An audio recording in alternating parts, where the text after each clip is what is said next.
are looking at a live view of the Falcon Heavy. Yes, the Falcon Heavy on historic pad 39A at Kennedy Space Center, awaiting liftoff at 3:45 p.m. local time. Welcome to our live launch webcast. My name is Lauren Lyons. I'm an engineer in our flight reliability department here at SpaceX, and I am so excited to be here with you today, along with my co-host, bringing you coverage of the first ever test flight of Falcon Heavy. At liftoff, Falcon Heavy is going to be the world's most powerful operational rocket by a factor of 2. And today is the day that we attempt to demonstrate that power.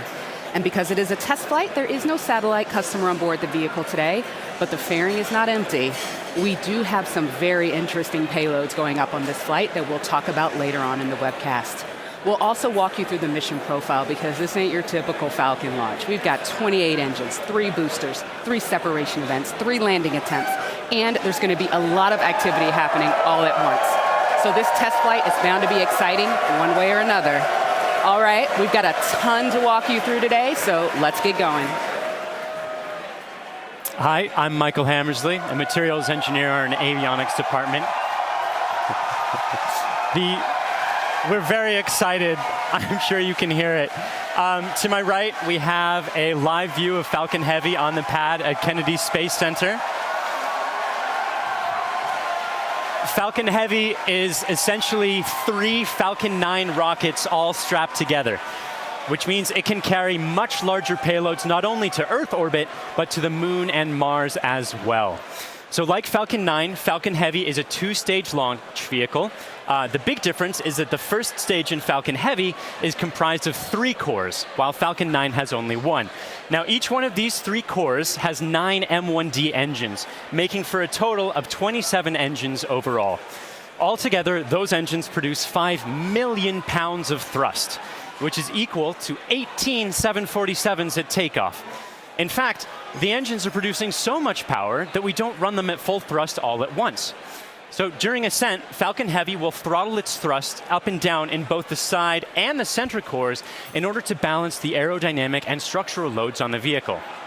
So about halfway through the first stage's burn, the 2 side boosters will separate and come back to Earth for a simultaneous landing at Cape Canaveral Air Force Station. More about that a bit later.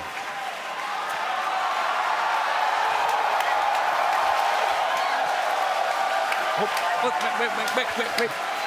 At that point, the mission proceeds very much like a standard Falcon 9 flight.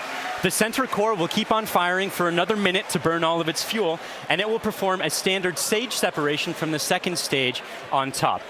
This second stage, with the fairing right at the very top there, the second stage is exactly the same as any other Falcon 9 flight, except we've loaded a bit more helium onto it this time. Now, that second stage will be sending our payload way out into a Mars-crossing orbit, which we'll also get into a bit later. But all in all, with a successful launch, Falcon Heavy is going to be the largest and most powerful operational rocket in the world. We're very excited to be launching it today. Let's check in on exactly how it's doing. Good afternoon. I'm John Innsbrucker, the Falcon Principal Integration Engineer at SpaceX. We're currently at T-minus 17 minutes, 40 seconds and counting down. The good news is that all systems are go for launch. We're working no problems with the SpaceX test flight of the Falcon Heavy launch vehicle. Now we're currently loading propellant on all 3 first stage boosters, and we began loading a couple minutes ago on the second stage LOX tank. Now this is the same method that we use on the single-core Falcon 9. It just scaled to handle 3 first-stage boosters. Now we're loading liquid oxygen and kerosene. We do that because in order to support combustion, you need oxygen. And in the vacuum of outer space, there isn't any. So we bring our own liquid oxygen, chilled and densified. You may have heard densified in the past. That allows us to pack the maximum amount into the LOX tanks on the Falcon Heavy. Now our fuel is refined petroleum, RP1. That's essentially just a purified kerosene. It's a safe propellant, easily available, has a lot of history. For example, the Saturn V first stage, flown from the very pad you see on the monitor, from the moon missions, used kerosene and liquid oxygen. Now the big news this afternoon has been the weather, and we've eaten up most of our launch window. Now we won't have the ability to hold the countdown any further now that we are into liquid oxygen loading. The good news is that the winds are looking good. We're working no issues on the Falcon Heavy. However, if there is an issue in the last minutes, we won't be able to launch today. There is a backup date available tomorrow. And I've said it before, launch is hard, and Falcon Heavy is no exception. We're essentially counting down 3 rockets simultaneously. So the SpaceX team is going to be conservative in case anything pops up in the last minutes. But as the energy and the enthusiasm from the team gathering below me outside of Mission Control Center X is growing, we are go at T-minus 15 minutes and 40 seconds and counting. My name is Brian, and I'm part of the software team here, and I'm standing just outside Mission Control as the crowd gathers behind me. We're all anxiously awaiting this very first test flight of Falcon Heavy. Now today, SpaceX employees in locations across the country, but it wasn't always like that. Now when SpaceX was first founded in 2002, it was just a small group of engineers who believed that they could reduce the cost of exploring space, but had never actually built a rocket themselves. Now Falcon 1 was the first rocket we developed, and it was pretty small relative to Falcon 9 and Falcon Heavy. While the Falcon Heavy on the right of your screen is over 230 feet tall, Falcon 1 stood only about 70 feet tall and could only carry about a half a ton to orbit. However, despite its small size, Falcon 1 served a very large purpose. It was our roadmap to using modern technologies to engineer a vehicle that was not just more reliable, but was less expensive than alternatives. Now, we had 3 test flights of the Falcon 1 before we found success. But on that 4th Falcon 1 flight, it became the first privately developed liquid-fueled rocket to reach Earth orbit. Now fast forward to today, and SpaceX has had 49 successful rocket launches. We have recovered 21 first stages, and we have reflown 6 of those. We have had 14 Dragon launches and have successfully reused the spacecraft as well. Now our next step on this journey is just minutes from now when we'll attempt the first test flight of our heavy lift launch vehicle. Now there have been many challenges along this long road, and it has not been easy, but no matter what happens today, it has all been worth it. Now one of the many challenges we're hoping to overcome with this test flight is the recovery of all 3 cores of the Falcon Heavy first stage. Although we have demonstrated success with the recovery of a single core, 3 is on a whole nother level. So let's check in with Michael to get an overview of what that story may look like. At SpaceX, our primary goal is to enable people to live on other planets, most notably Mars. But it's hard to do this without dramatically lowering the cost of access to space. And the best way to accomplish that is to reuse as much of the rocket as possible. So we've been successful at landing and reusing Falcon 9 rockets for over 2 years now. And Falcon Heavy aims to continue this trend of reusability. So today, we'll be attempting to recover all 3 of the first stage cores by using both of our landing methods, by land and by sea.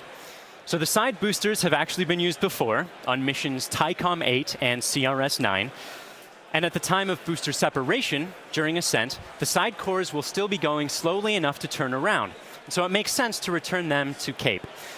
They'll be executing a 3-burn maneuver to get them back to landing zones 1 and 2 and Cape Canaveral Air Force Station. You may have heard of landing zone 1. Landing zone 2 is an identical landing pad right next to it for Falcon Heavy landings.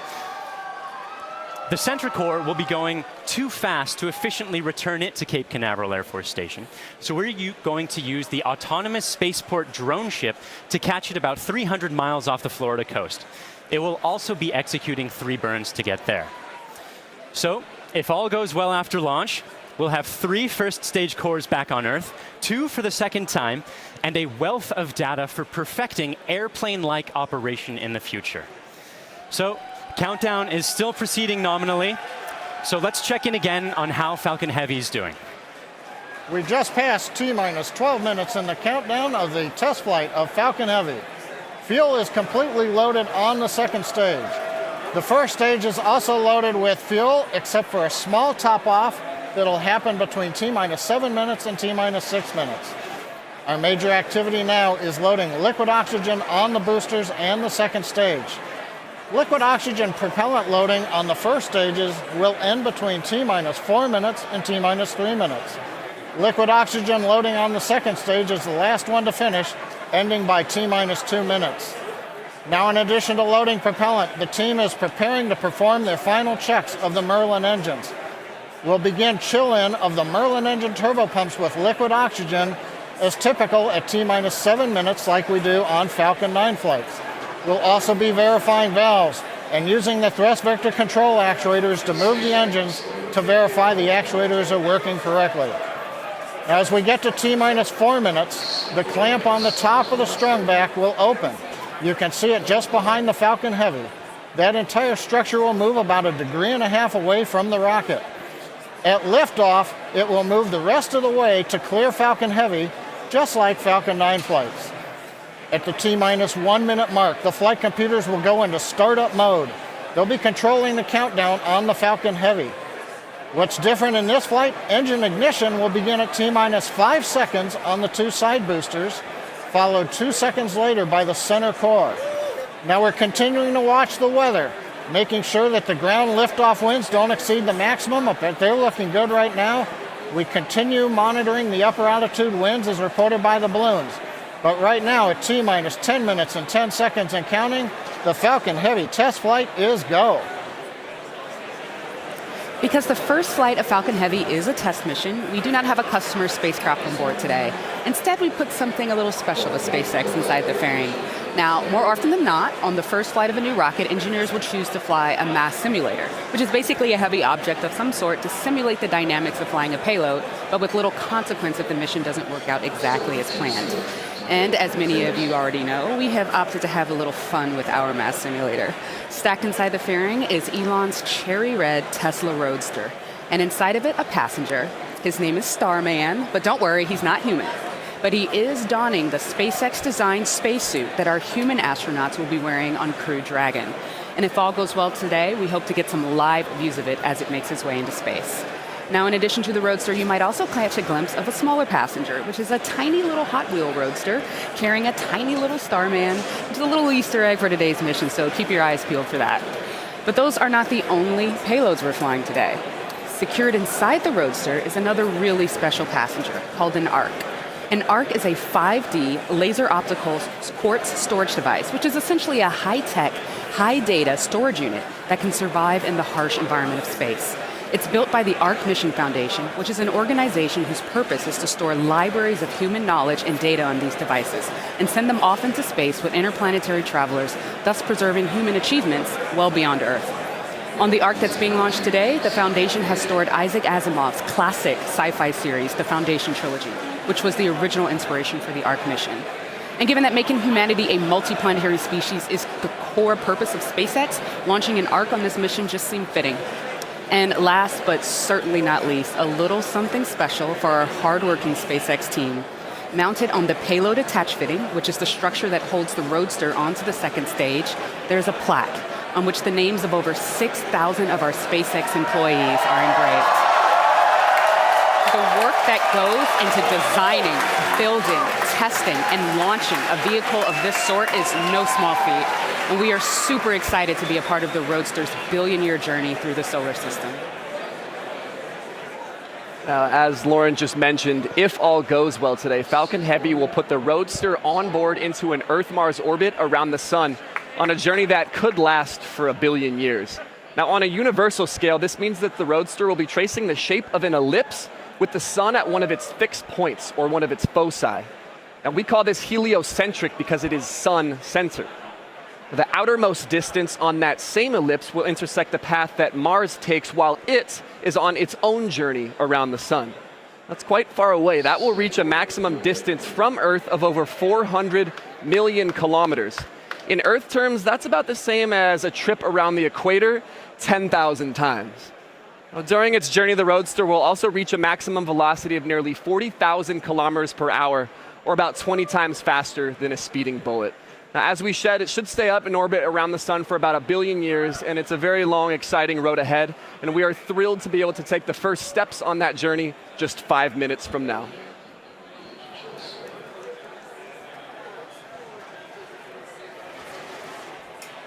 The SpaceX team continues to count down for launch of Falcon Heavy test flight. Now, once we light the engines, Falcon Heavy will check the power on all 27 Merlin engines, a critical period in the go-no-go for launch. It'll then command release from the ground hold downs. 40 seconds into flight, we'll decrease power on the two side boosters in preparation for maximum aerodynamic loads on the vehicle. Once we get through this period, Falcon Heavy will throttle back up to full power on the side boosters. About half a minute later, we will again throttle down the two side boosters. This time we're decreasing the forces on the rocket structure. At this point in flight, the vehicle is much lighter, having burned off much of the propellant, but we are increasing thrust. 2.5 minutes into flight, we'll fully turn off the side boosters, an event called BECO, Booster Engine Cutoff. At this point, the pneumatic separation system on the center core will unlock the two side boosters and push them away. The side boosters will disconnect first at the top of the center core, then milliseconds later from the bottom, so they'll actually rotate away from the center core slightly. Once the side boosters are clear, the center core will throttle up to full power and burn for another 25 seconds. Finally, at just past 3 minutes after liftoff, the center core will shut down, an event called MECO, Main Engine Cutoff, and the second stage will separate. From this point on, it's like a Falcon 9 mission. The fairing will separate, the MVAC-D upper stage engine fires, eventually sending the stage and payload out into the solar system to orbit around the sun. So that gives you a feel for the sequence of events we're planning on today's flight. So now, at T-minus 4 minutes 45 seconds and counting, let's witness the test flight of Falcon Heavy.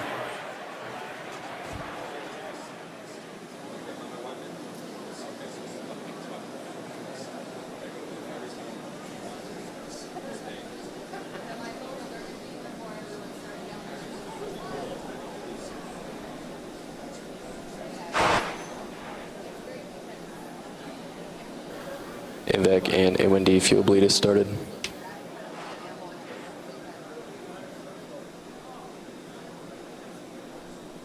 Stage 2 NY cradle lock arms are slow, open. throttling to close up.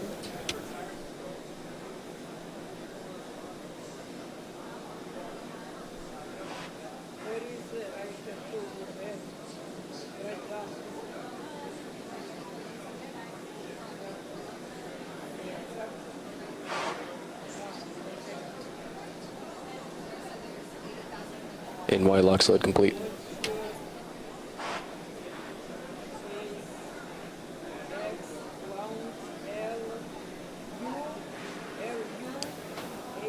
PY lock slide, throttling to close up. PY lock slide complete.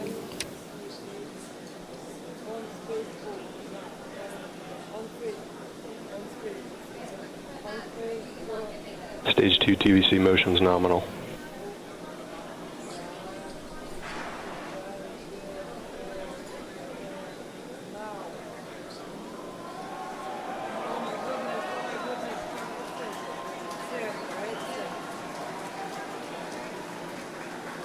BOGO bleed verification.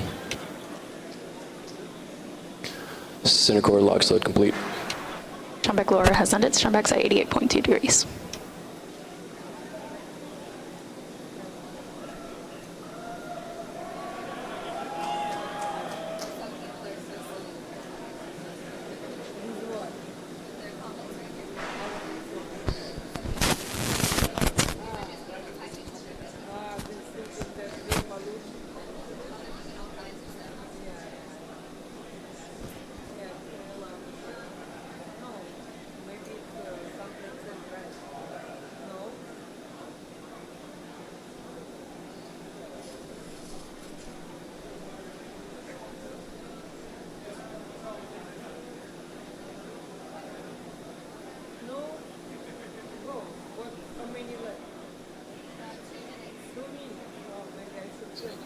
Stage 2 lock slide complete. Falcon Heavy prop load is complete.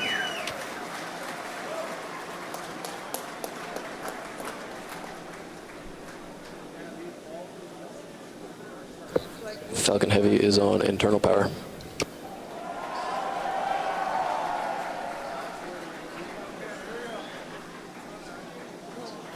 Vehicles in self-align. Ground gas close-out has started. Falcon Heavy gas loads are complete.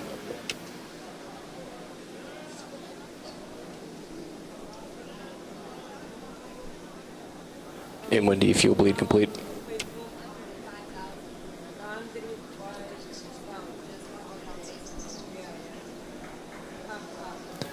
M1D engine chill is complete. AFTS is ready for launch. Ground gas closeouts are complete. Falcon Heavy is in startup.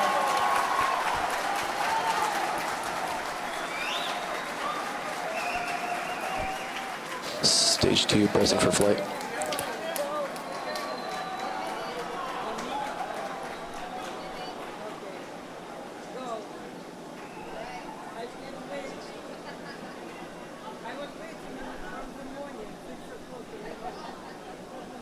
T-minus 30 seconds. Launch director on countdown 1. SpaceX, Falcon Heavy, go for launch. Falcon Heavy is configured for flight. T-minus 15, standby for terminal count. 10, 9, 8, Side booster ignition. 6, 5, 4, 3, 2, 1, 0. Ignition. Falcon Heavy.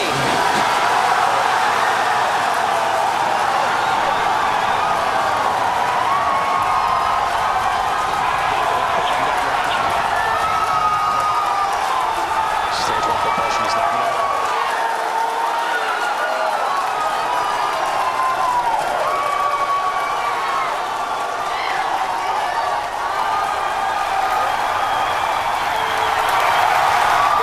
T-plus 30 seconds, if you can hear me over the cheering.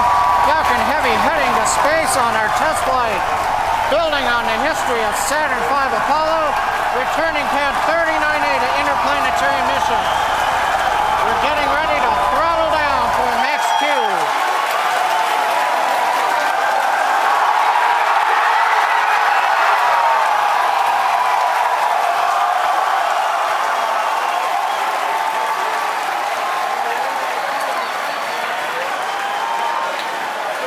Vehicle is supersonic.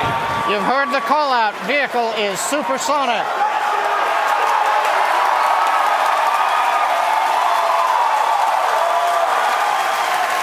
Side boosters are now throttling back up to full Vehicle has power. reached maximum dynamic pressure. We're past max Q, the period of maximum loads on the vehicle. Next up, we'll be waiting for the side boosters to begin to throttle down prior to booster engine cutoff and separation 2.5 minutes into flight.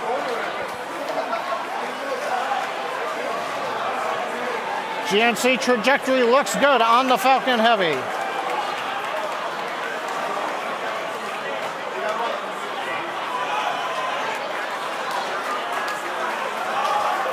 Reports show that the M1D engine performance is nominal.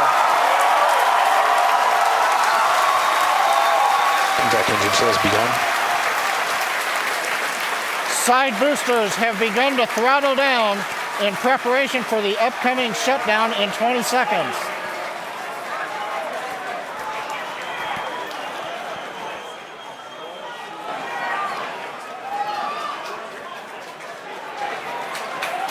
Major event coming up with side booster shutdown and separation. Inside shutdown. Side boosters. Vehicle.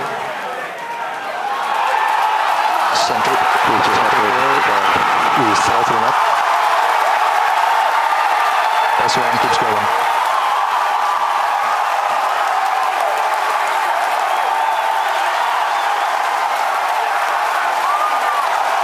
Still booster base box started.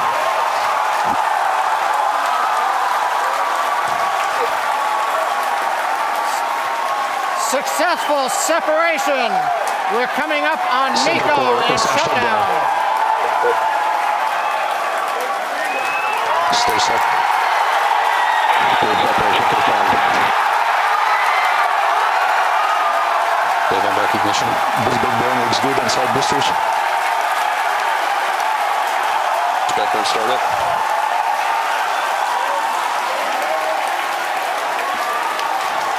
Coming up on fairing separation.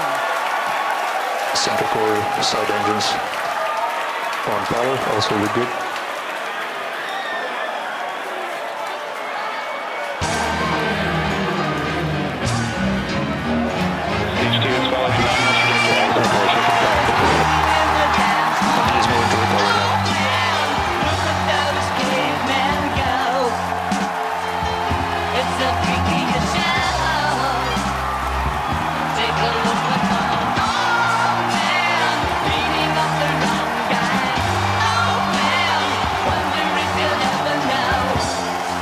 booster boost back shutdown.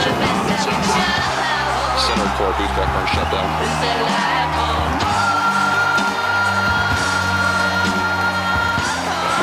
Acquisition of signal.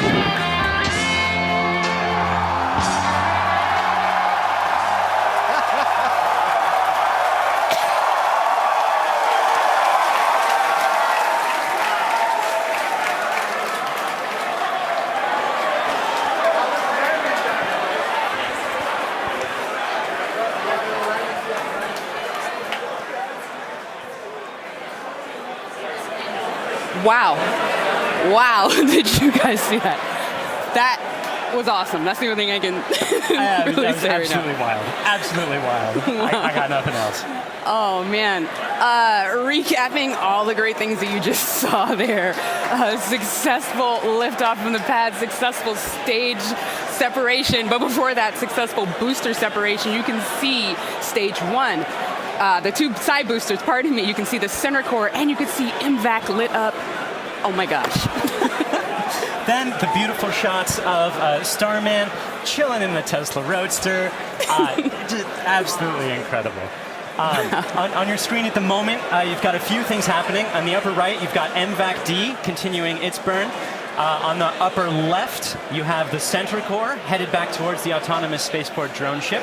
And in the two bottom screens, you've got the side boosters headed back towards Cape Canaveral Air Force Station, landing zones 1 and 2.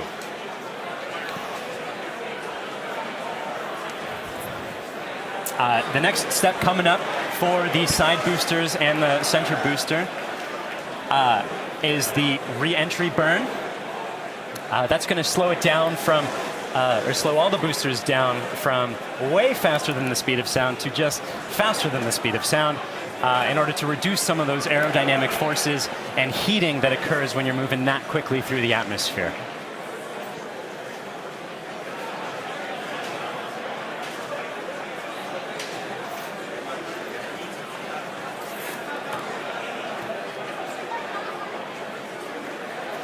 And as you can see on your screen, that re-entry burn for those two side boosters has begun.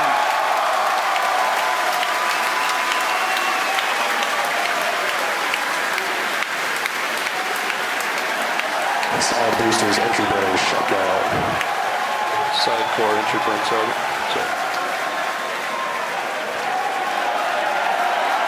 The center core in the upper left of your screen performing its own re-entry burn.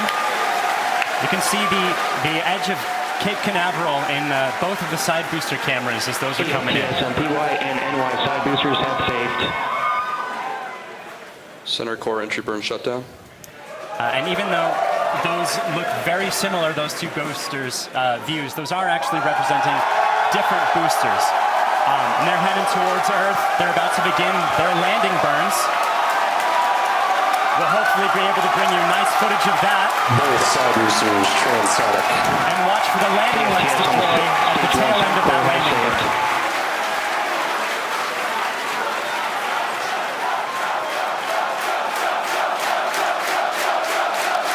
And that landing burn has started. Both boosters looking to be on track towards their respective landing zones. Landing burns have started.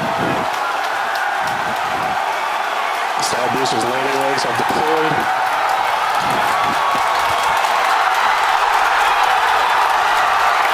And the Falcons have landed. LZ1, LZ2, both side boosters have touchdown. Landing out for move on to 11 by 1, recovery 1 and recovery 2. And coming up very shortly, the center core will be attempting its landing on the autonomous spaceport drone ship. You may also be hearing the second engine cut off.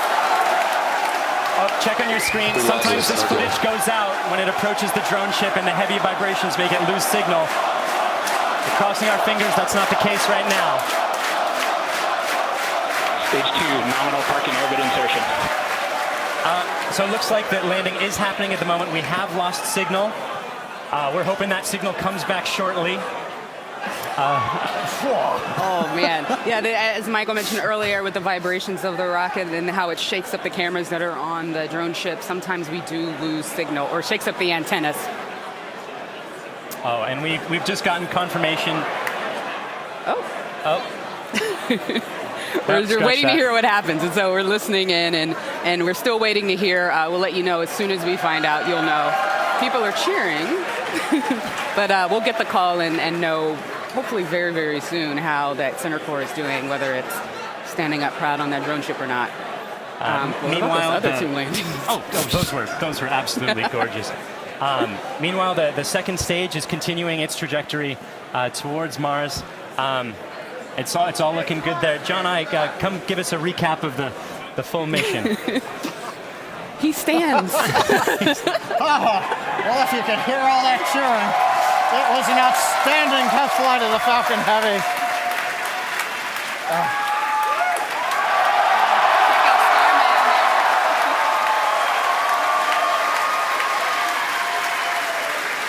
Cameras cycling right now. Live views coming down from low Earth orbit. The second stage successfully got there, and it got there as the culmination of a great Falcon Heavy test flight. We lit 27 engines, throttled the boosters up and down. We separated the side boosters. They came back spectacular, simultaneous landing. The center core did its job. The second stage did it. Everything that you could want in a test flight, we got here. Now we're just looking for the icing on the cake to find out what happened on the drone show. But all in all, an outstanding test flight for Falcon Heavy.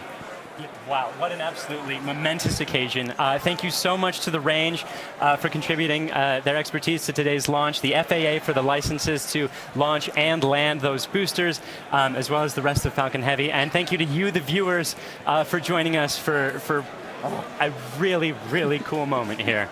And to find out what happened with the center core and what's going on with Starman as he makes its journey through space and all of our other launches, you can visit us at SpaceX.com and follow us on social media on LinkedIn and Twitter. If you would like to join us on exciting projects like these, please visit SpaceX.com/careers. From the entire grateful team here, thank you again for joining us. We'll see you next time.